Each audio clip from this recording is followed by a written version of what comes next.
Every one of us have been to a restaurant. How long when you go into that restaurant, not just what's the quality of food, but what does it feel like to work there?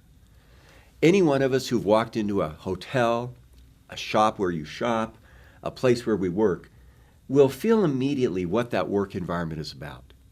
What's fascinating is we feel it as an outsider. The job of a leader is to intentionally create it as an insider. And can we go about creating a positive work environment? Often these work environments are unconscious.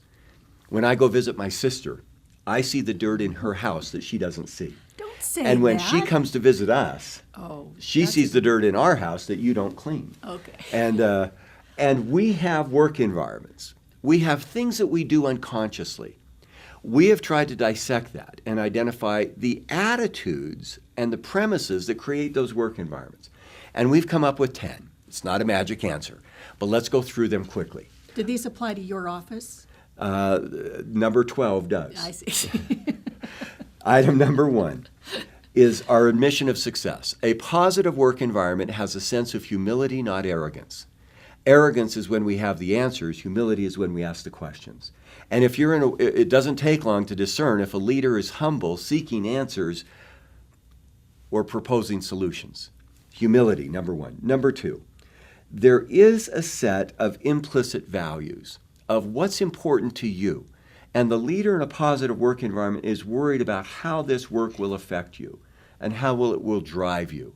And a leader's worried in a value-based way, and people sense the values that we have. Number 3, service. In a positive work environment, there's not self-service or self-interest, there's other service. When there's a shortage of resources, instead of everybody hoarding their own, we share. There was a great metaphor, and you'll know who did this.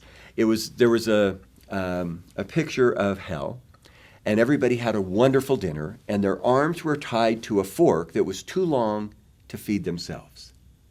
And the only way they could eat is feeding each other, and they all starved. It's a great metaphor.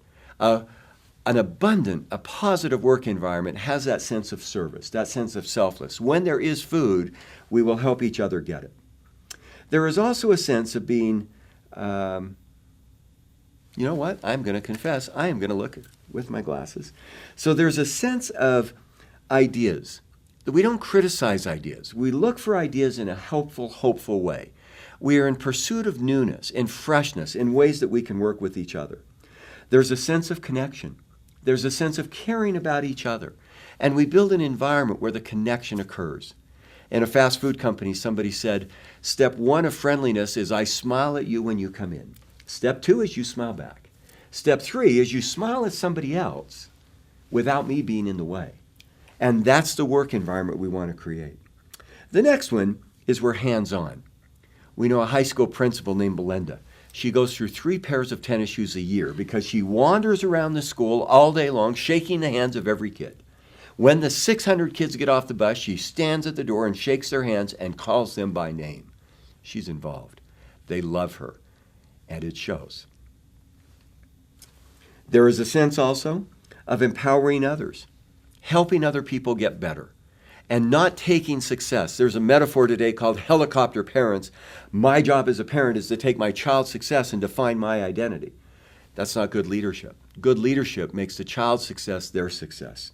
There's also a sense of extensive communication, managing conflict, and then managing the physical space, which brings me back to my office, which is not always perfect. Yeah.